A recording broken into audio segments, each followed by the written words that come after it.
मुंबई काँग्रेसच्या कार्यालयाला आता टाळं लागणं बाकी राहिलंय. संजय निरुपम यांनी ट्विटरच्या माध्यमातून ही टीका केली आहे. काँग्रेस कार्यालयाचं 18 लाख रुपयांचं भाडं थकल्याचं निरुपम म्हणतायत. 5 लाखांचं वीज बिल थकलंय, वीज कापली गेली आणि मीटरही नेल्याचं संजय निरुपम म्हणाले. कार्यालयातील कर्मचाऱ्यांना 10 महिन्यांपासून पगार मिळालेला नसल्याचं निरुपम यांनी सांगितलंय. आपण 4 वर्ष अध्यक्ष होतो, पण अशी वेळ आली नव्हती असं देखील ते म्हणाले. आपण असताना महिन्याला 14 लाख रुपये लागायचे.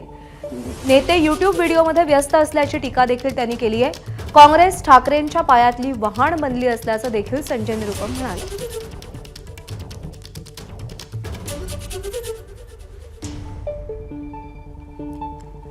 तर संजय निरुपम यांनी मुंबई काँग्रेसवरती टीका केलेली आहे.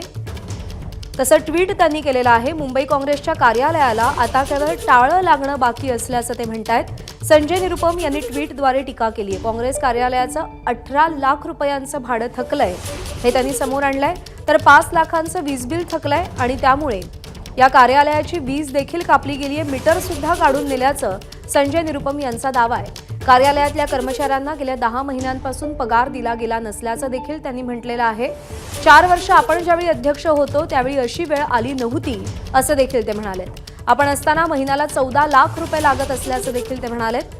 सध्या नेते यूट्यूब व्हिडिओमध्ये व्यस्त आहेत. कार्यकर्त्यांकडे आणि कार्यालयाकडे त्यांचं लक्ष नाही असं देखील संजय निरुपम म्हणतात. काँग्रेस ही ठाकरेंच्या पायातली वहाण बनल्याची टीका संजय निरुपम यांनी केलेली आहे.